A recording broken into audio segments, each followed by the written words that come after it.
Hello बच्चों, हम पढ़ रहे हैं क्लास 5th का चैप्टर फर्स्ट ईवीएस का। और अभी तक इस चैप्टर का जो फर्स्ट लेक्चर है वो कंप्लीट हो चुका है। और उसमें हमने पढ़ा था किसके बारे में, संजना और सलमा का जो डिस्कशन हुआ था, उनकी फैमिली का जो डिस्कशन था उसके बारे में हमने पढ़ा।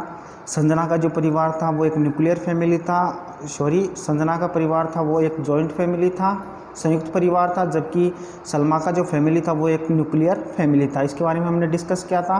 उसके बारे में ये एक्टिविटी मैंने आपको बताई थी, ये एक्टिविटी थी।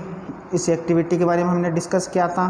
जो एक्टिविटी जो आपने कर ली होगी कि एक्टिविटी क्या थी। एक्टिविटी ये थी कि इधर फैमिली मेम्बर्स दे रखे थे और इधर थे कि वो आपके साथ रहते हैं या नहीं रहते हैं और कहाँ पर रहते हैं, उसके बारे में बताना था।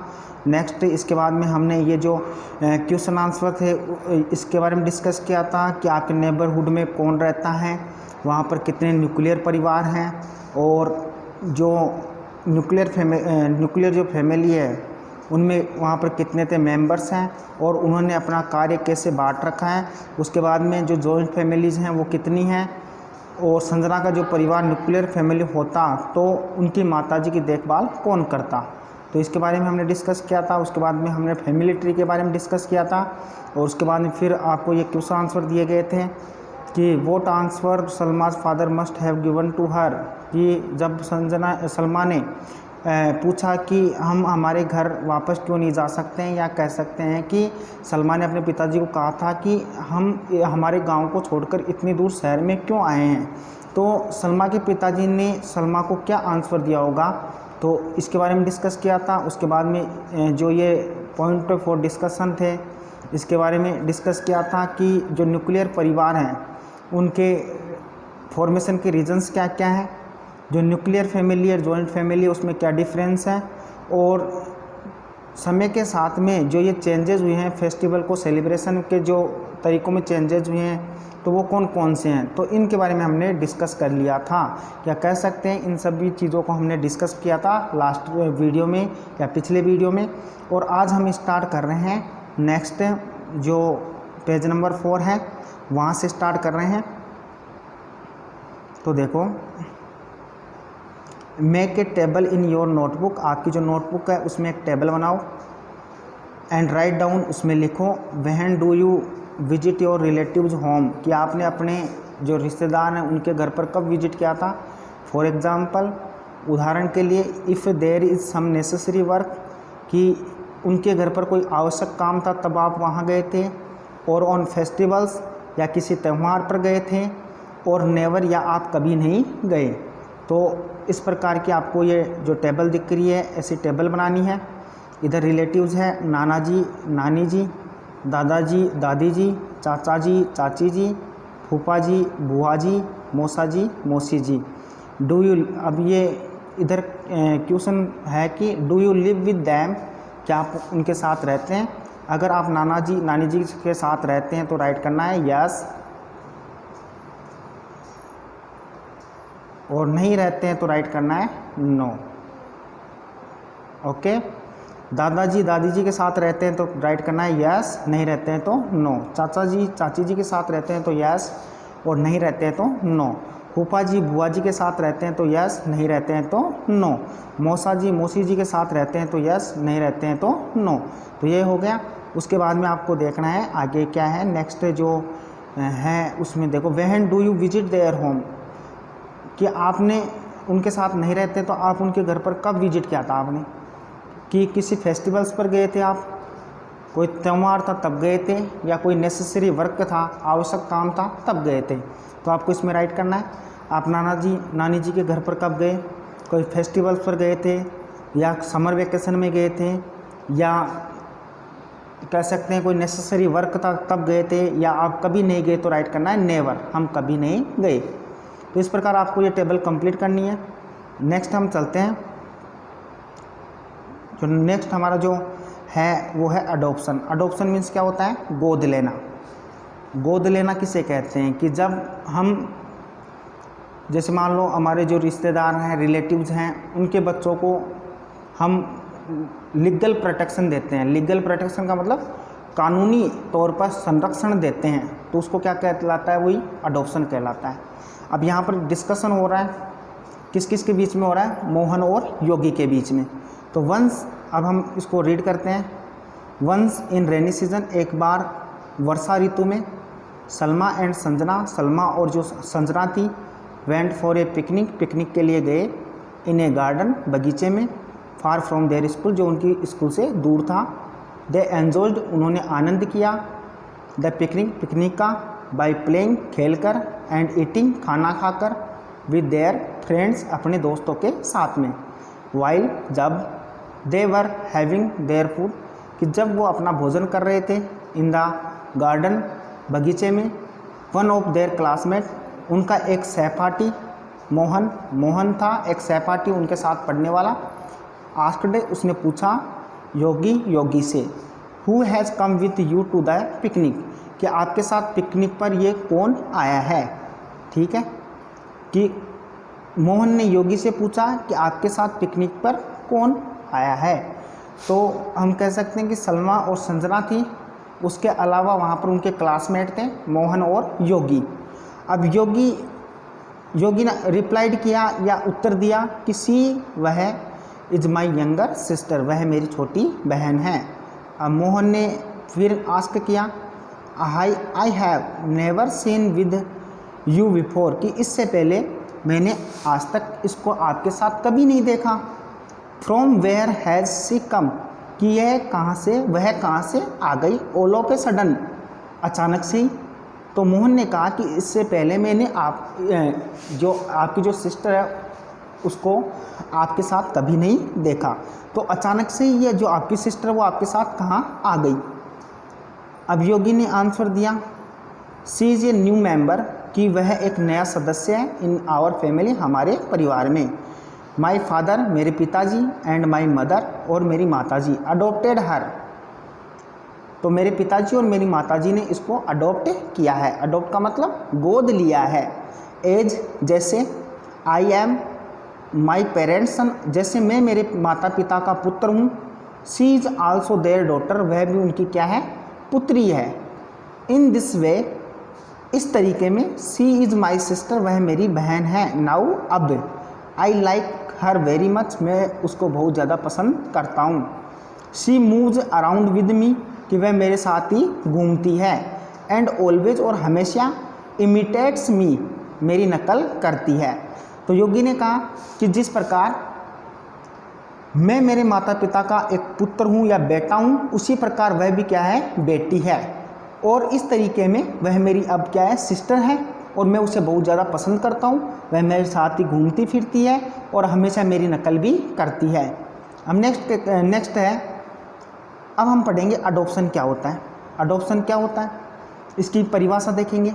तो वहन, जब, लीगल प्रोटेक्शन, जब कानूनी संरक्षण, इज गिवन, दिया जाता है, टू एनी रिलेटिव्स चाइल्ड, किसी भी संबंधी के बच्चे को, या कह सकते हैं किसी के भी बच्चे को, किसी अन्य के बच्चे को जब लीगल प्रोटेक्शन दिया जाता है, कानूनी संरक्षण दिया जाता है, उसे वही क्या कहलाता है, अडॉप्शन, गोद लेना कहलाता है। या हम कह सकते हैं कि जब किसी भी रिलेटिव्स या किसी अन्य के बच्चे को कानूनी संरक्षण दिया जाता है, उसे ही क्या कहते हैं, अडॉप्शन कहते हैं, गोद लेना कहते हैं।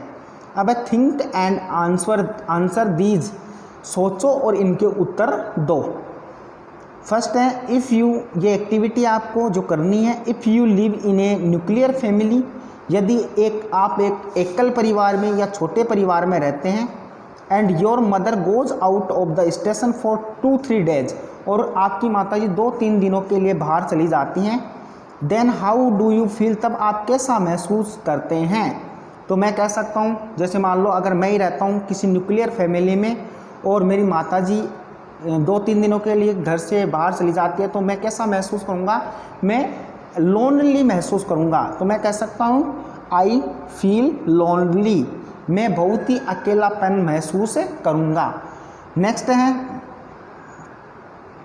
फॉर टेकिंग केयर ऑफ दो चिल्ड्रन, कि उन बच्चों की देखभाल के लिए जिनके माता पिता आर नॉट अलाइव, जो जीवित नहीं हैं। The government has established, schools, orphanage and hostels की गवर्नमेंट ने क्या किए हैं, विद्यालय, अनाथालय और हॉस्टल स्थापित किए हैं। Have a discussion with you teacher about the same. तो आपको क्या करना है, इसके बारे में अपने टीचर के साथ विचार विमर्श करना है कि गवर्नमेंट ने वो एस्टेब्लिश्ड क्यों किए हैं। तो गवर्नमेंट किसे कहते हैं, जो सरकार है, सरकार ने उन बच्चों के लिए हॉस्टल्स, स्कूल्स, ऑर्फनेज ये एस्टेब्लिश्ड किए हैं, स्थापित किए हैं। क्यों किए हैं, तो उन बच्चों को बेसिक के नीड्स, उनकी जो बेसिक नीड्स हैं, उनकी जो आवश्यकताएं हैं, जैसे उनकी शेल्टर का मतलब क्या होता है, निवास की आवश्यकता को, उनकी एजुकेशन की आवश्यकताओं को, या कह सकते हैं उनकी अरेंजमेंट के लिए, एजुकेशन अरेंजमेंट के लिए, उनके शेल्टर अरेंजमेंट के लिए एस्टेब्लिश्ड किए हैं स्कूल, हॉस्टल्स और ऑर्फनेज। तो अब हम नेक्स्ट चलते हैं, हु रिसेम्बल्स विद हुम, कौन किसके जैसा, हु रिसेम्बल्स विद हुम, कौन किसके जैसा। तो Sanjana and her sister, Sanjana और उसकी जो बहन है जिसका नाम है Pinky, went to her uncle's marriage, वो गए अपने चाचा जी की शादी में, विद हर मदर, अपनी माताजी के साथ में, there she met her aunt also, वहाँ पर वह अपनी आंट से भी मिले, या कह सकते हैं वहाँ पर वो अपनी चाची से भी मिले। Her aunt was carrying her little daughter in her lap, तो उनकी जो चाची थी उनकी गोद में एक छोटी सी बेटी थी। पिंकी सैड, पिंकी ने कहा, मॉम लुक, मम्मी देखो, शी इज़ सो ब्यूटीफुल, कि वह बहुत ही सुंदर है। वो है, अरे लुक देखो, हर नोज, उसका जो नाक है, रिसेम्बल्स दिखता है, द ग्रैंड माज नोज, जो दादी जी हैं उनके नाक की तरह दिखता है। हर आइज, उनकी जो आँखें हैं, are like those of her uncle, वो अंकल की तरह दिखती हैं। हर फेयर कॉम्प्लेक्सन, उनका जो गोरा रंग है, is like that of grandpa, दादाजी के तरह दिखता है। वाइल, जबकि the complexion of her brother's face, जबकि उनके भाई का जो चेहरे का जो कॉम्प्लेक्सन है, या कह सकते हैं रंग है, इज स्लाइटली डार्क, वो थोड़ा सा क्या है, डार्क, गहरा है। तो संजना और उसकी बहन थी, वो अपने चाचा जी के शादी में गए अपनी माताजी के साथ में। उनकी जो आंट थी वहाँ पर वो अपनी आंट से मिले। उनकी जो आंट थी उनकी गोद में एक छोटी सी बेटी थी। पिंकी ने कहा, मम्मी देखो वह कितनी सुंदर है, उनका जो नोज है या नाक है वो ग्रैंड माज नोज, यानी दादी जी के नाक के समान दिखता है, और उनकी जो आई है वो अंकल जी के समान दिखती हैं। उनका जो फेयर कॉम्प्लेक्सन है, जो गोरा रंग है, वो दादाजी के समान है, जबकि उनके ब्रदर्स, उनका जो भाई का जो फेस है वो स्लाइटली डार्क, हल्का सा गहरा है।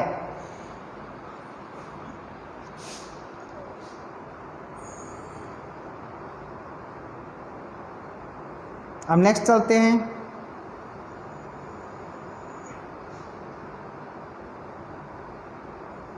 एक्सप्लोर एंड आंसर दिस, की पता करो और इनका आंसर दो। योर, आपका जो फिजिकल कैरेक्टरिस्टिक हैं, आपकी जो शारीरिक विशेषताएं हैं, resembles which member of your family, वो आपके परिवार के किस सदस्य से मिलती जुलती हैं या दिखाई देती हैं या प्रतीत होती हैं। Write down in your notebook, और उसको आपको अपनी नोटबुक में राइट करना है। तो ये एक्टिविटीज़ है वो भी आपको नोटबुक में राइट करनी है। तो देखो इधर दे रखा है फिजिकल कैरेक्टरिस्टिक्स है, शारीरिक विशेषता, जैसे फेस है, फेस किसके समान आपका दिखता है आपके फैमिली में? आईज हैं वो किसके समान दिखती हैं? नोज है वो किसके समान है? हेयर है वो किसके समान है? ईयर्स है वो किसके समान है? और जो कॉम्प्लेक्सन रंग है वो किसके समान प्रतीत होता है? तो मैं कह सकता हूँ, मेरी फैमिली की बात करूँ तो जो मेरा फेस है वो मेरे फादर के समान दिखता है, मेरी आईज है वो मेरी मदर के समान है, मेरा जो नोज है वो मेरी सिस्टर के रिसेम्बलेंस में है या उसके समान दिखाई देता है, हेयर है वो फादर के रिसेम्बलेंस या उनके समान प्रतीत होते हैं, मेरे जो ईयर्स हैं वो मेरे जो ब्रदर है या कह सकते हैं मेरा जो भाई है उसके समान है, और जो मेरा रंग है वो मेरे फादर के समान या उनके समान रिसेम्बल होता है। तो ये जो एक्टिविटी है उसको आपको राइट करना है नोटबुक में और बताना है कि आपका जो ये फिजिकल कैरेक्टरिस्टिक्स है, जो शारीरिक जो गुण हैं वो किसके समान मिलते जुलते हैं। फेस अगर फादर के समान है तो आपको राइट करना है फादर। आइज़ किसके समान है? अगर ग्रैंड पा के समान है, दादाजी के समान है तो राइट करना है ग्रैंड पा। दादी जी के समान है तो राइट करना है ग्रैंड माँ। मदर के समान है तो राइट करना है मदर। नोज किसके समान दिखाई देता है? तो जो भी आपके फैमिली मेम्बर्स हैं जिनमें आपकी ये शारीरिक विशेषताएं प्रतीत होती हैं उनके नाम इधर राइट करने हैं। नेक्स्ट चलते हैं। Sanjana asked her mother, Sanjana ने अपनी माताजी से पूछा, mom my classmate Anjali rights with the left hand, कि मम्मी जो मेरी क्लासमेट है या सहपाठी है अंजलि वह लेफ्ट हैंड से लिखती है या कह सकते हैं बाएं हाथ से लिखती है। एंड हर हैंड राइटिंग, और उनकी जो हैंड राइटिंग है इज़ वेरी गुड, बहुत ही सुंदर है। She is also awarded for the same, और इस कार्य के लिए उसको सम्मानित भी किया जा चुका है। आई आस्क्ड, मैंने पूछा हर उससे, that why don't you right with your right hand, कि मैंने उसको पूछा कि आप अपने राइट हैंड से क्यों नहीं लिखते हैं। वी ऑल राइट, कि हम सभी लिखते हैं विद आवर राइट हैंड, कि हम सभी हमारे दाएं हाथ से लिखते हैं, तो फिर आप क्यों नहीं लिखते हैं। तो सी रिप्लाइड, तो अंजलि ने रिप्लाइड किया, उत्तर दिया, I do all my work, कि मैं मेरा सभी कार्य विद माई लेफ्ट हैंड, में मेरे बाएं हाथ से ही करती हूँ। I even try to write with my right hand, कि मैंने इवन ट्राइड कोशिश भी की, टू राइट लिखने की, विद माई राइट हैंड मेरे दाएं हाथ के साथ में मैंने लिखने की कोशिश भी की, बट लेकिन I was unable to do it, मैं इसको करने में असक्षम रही या कह सकते हैं कि मैं वो कार्य नहीं कर सकी। तो संजना ने अपनी माताजी से पूछा कि मॉम माई, पूछा या कह सकते हैं कि कहा कि मम्मी जो मेरी क्लासमेट है अंजलि वो अपने बाएं हाथ से लिखती है और उसकी जो हैंड राइटिंग है वो भी बहुत ज़्यादा अच्छी है। तो और उसको उस कार्य के लिए सम्मानित भी किया जा चुका है।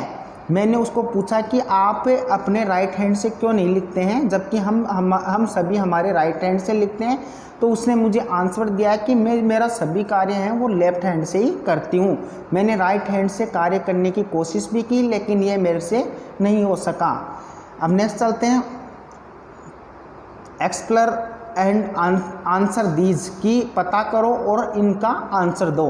Your habits resembles the habits of which member of your family, की आपकी जो हैबिट्स हैं, आपकी जो आदतें हैं वो रिसेम्बल्स किसकी तरह हैं, the habits of which member of your family, या कह सकते हैं कि आपकी आदतें आपके फैमिली के किस मेंबर के साथ में मिलती जुलती हैं। Write down in your notebook, और उसको आप नोटबुक में राइट करें। जैसे वे ऑफ टॉकिंग, बोलने का तरीका, आपके फैमिली मेंबर्स हैं वो किसके रिसेम्बलेंस में है या किससे मिलती जुलती हैं, आपका जो बोलने का तरीका है वो किससे मिलता जुलता है।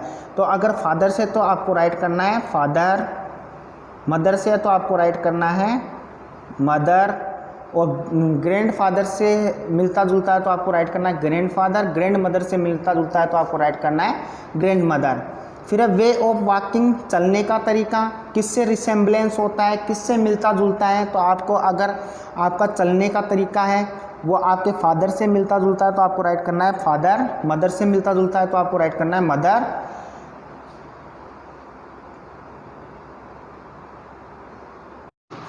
फिर है मैनरिज्म। मैनरिज्म मीन्स क्या होता है, मैनर्स। मैनर्स जैसे हमारे जो उठना बैठना खाना खाना ये आदि जो तरीके हैं उसी को क्या कहते हैं, मैनरिज्म कहते हैं। तो ये हैबिट्स थी और ये था रिसेम्बलेंस विथ फैमिली मेम्बर कि हमारे परिवार का कौन सा सदस्य है उससे हमारी ये हैबिट्स मिलती जुलती हैं।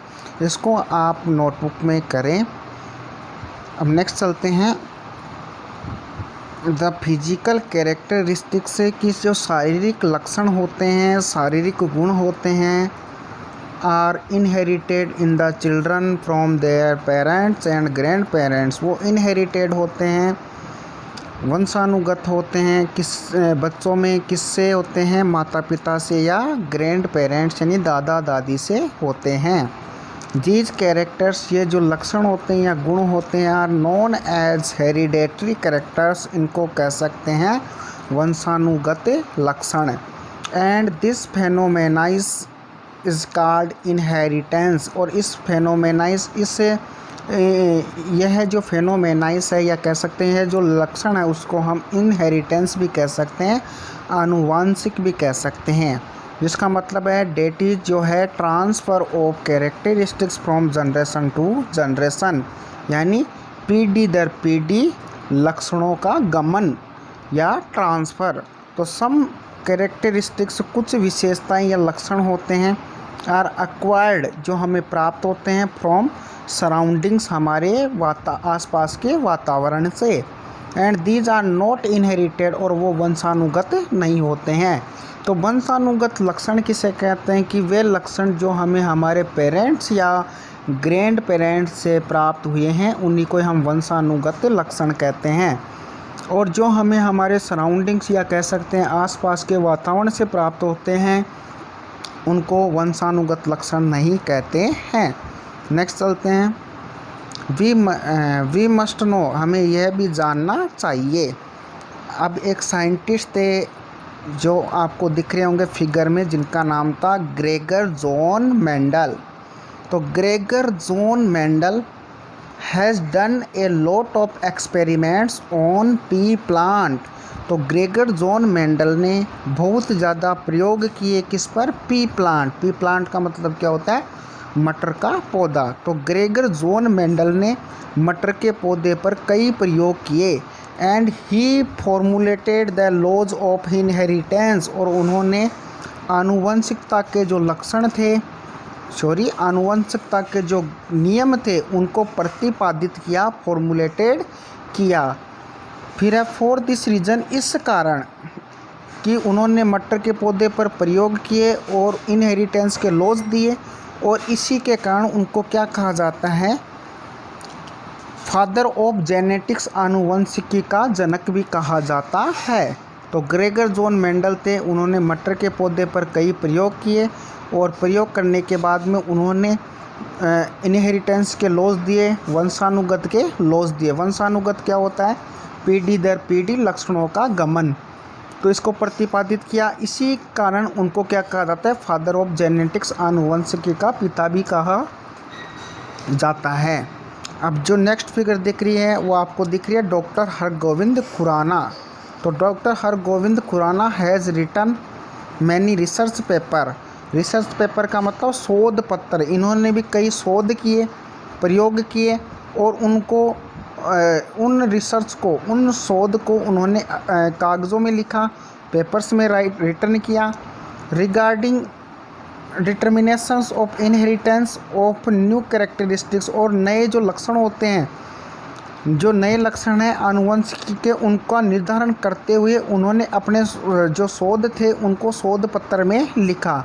फॉर हिज एक्सीलेंट वर्क, और इसी कारण उनके इस उत्तम कार्य के लिए he was awarded the Nobel prize, उनको नोबल पुरस्कार से सम्मानित किया गया।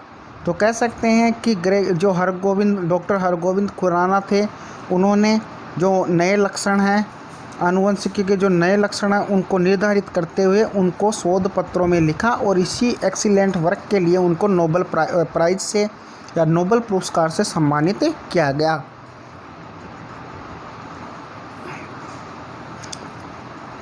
फिर है after knowing all the above facts के ऊपर जो भी तथ्य दिए गए हैं उनको जानने के बाद में पिंकी अंडरस्टूड, पिंकी समझ गई डैट कि वी रिसेंबल आवर पेरेंट्स, कि हम हमारे माता पिता के समान दिखते हैं, और other members of our family, या कह सकते हैं या तो माता पिता के समान या हमारे परिवार के जो अन्य सदस्य हैं उनके समान हम रिसेंबल होते हैं। अब वो रिसेंबल क्यों होते हैं? क्योंकि जो वंशानुगत जो लक्षण हैं वो पीढ़ी दर पीढ़ी क्या होते रहते हैं, ट्रांसफ़र होते रहते हैं, गमन होते रहते हैं।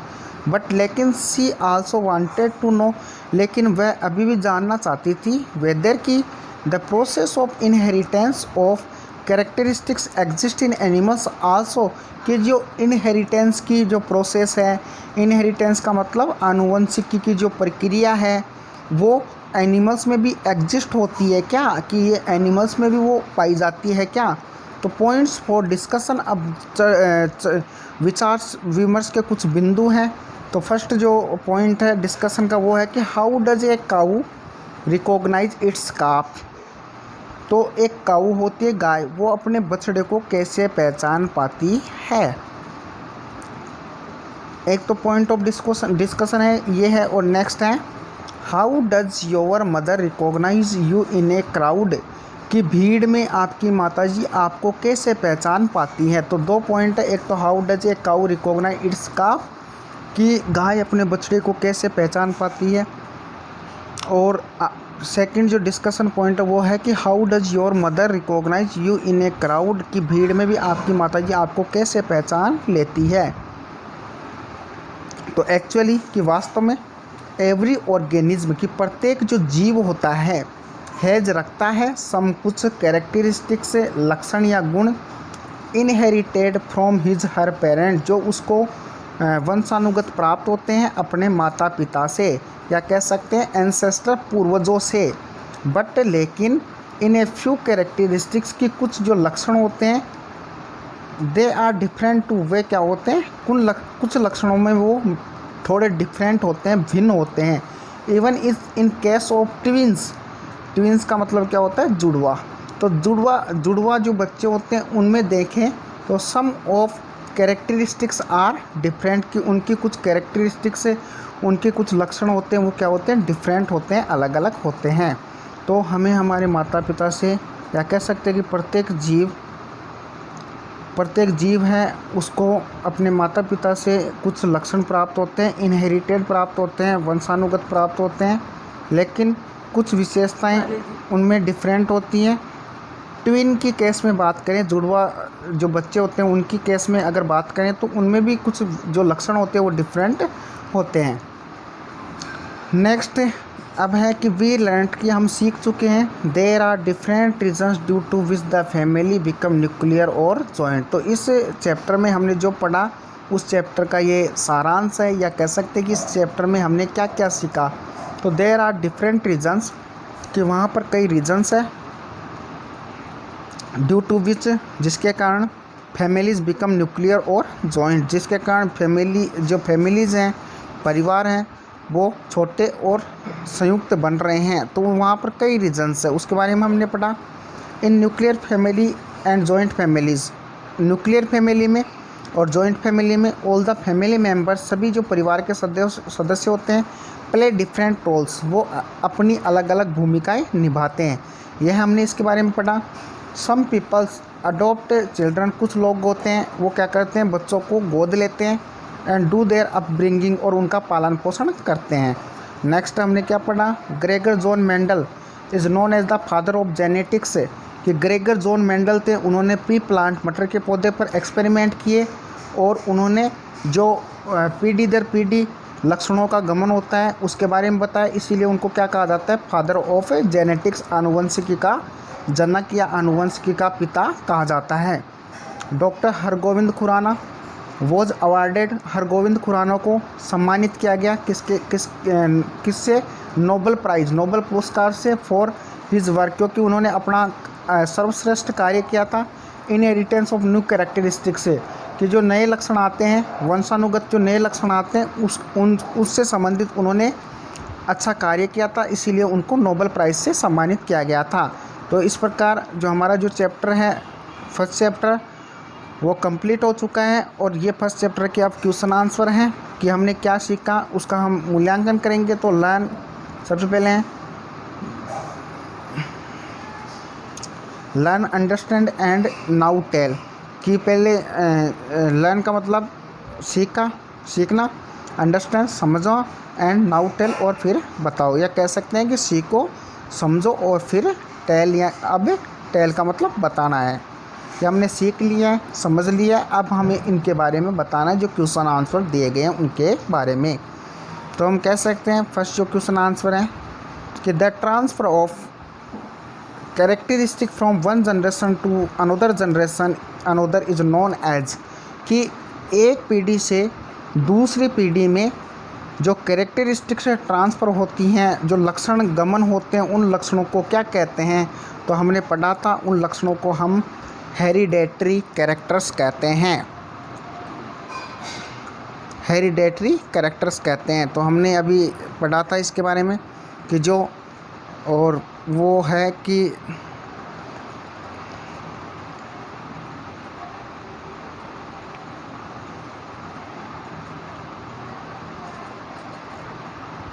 हेरिडेटरी कैरेक्टर्स कि एक जनरेशन से, ये था ना transfer of characteristic from generation to generation, कि एक जनरेशन से दूसरी जनरेशन में जो लक्षणों का गमन होता है उसी को कौन से लक्षण कहते हैं, उनको कहते हैं हेरिडेटरी कैरेक्टर्स, वंशानुगत लक्षण कहते हैं।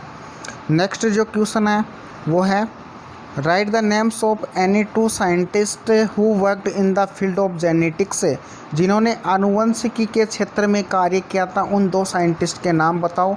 तो हमने अभी देखा था, एक थे डॉक्टर हरगोविंद खुराना जिन्होंने जेनेटिक्स के फील्ड में कार्य किया था, और जो नेक्स्ट जो साइंटिस्ट थे वो थे ग्रेगर जॉन मेंडल जिन्होंने जेनेटिक्स के फील्ड में कार्य किया था। नेक्स्ट है नेक्स्ट क्वेश्चन है from where do we get the genetic characteristics, कि जो जेनेटिक कैरेक्टरिस्टिक्स हैं, आनुवंशिक जो लक्षण हैं, वो हम कहाँ से प्राप्त करते हैं। तो ऑप्शन है फ्रॉम ग्रैंड पेरेंट्स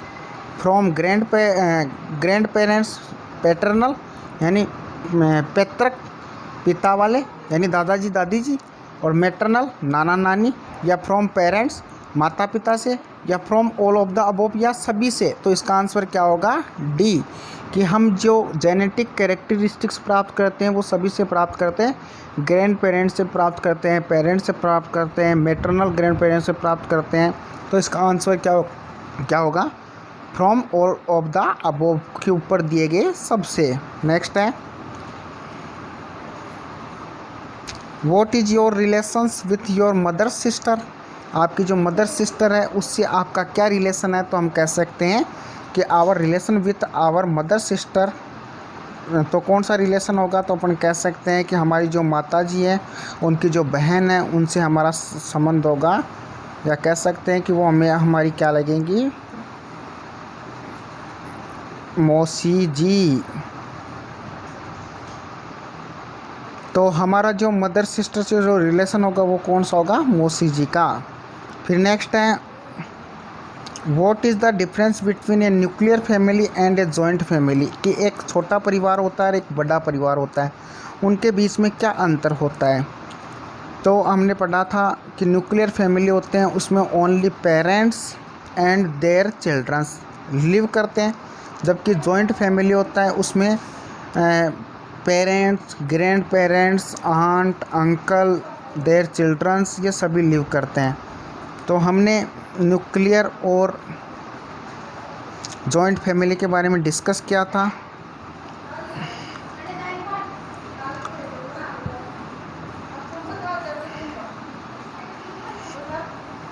तो उसके बारे में आपको एक बार और बता देता हूँ पेज नंबर वैसे 2 पे है कि इन न्यूक्लियर फैमिली में there is only mother and father, वहाँ पर केवल मदर और फादर होते हैं, या कह सकते हैं केवल पेरेंट्स होते हैं और उनके 1 या 2 बच्चे होते हैं।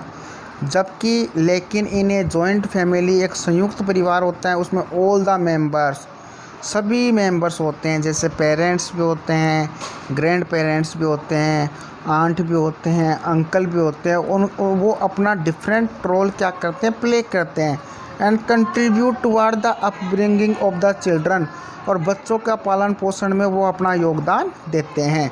तो हम कह सकते हैं कि न्यूक्लियर फैमिली होता है उसमें पेरेंट्स और उनके 1 या 2 बच्चे होते हैं, जबकि जॉइंट फैमिली होता है उसमें पेरेंट्स होते हैं, ग्रैंड पेरेंट्स होते हैं, आंट होती है, अंकल होते हैं, उनके चिल्ड्रन होते हैं, और वो क्या करते हैं, कंट्रीब्यूट करते हैं, योगदान देते हैं उनको अपब्रिंगिंग करने में। तो आज हमने क्लास 5 चैप्टर 1 EVS कंप्लीट कर चुके हैं, और नेक्स्ट वीडियो में मैं इन जो ये चैप्टर है उसके जो क्वेश्चन आंसर हैं, जो भी एक्टिविटीज़ थे उनके क्वेश्चन आंसर वो सेंड करूँगा।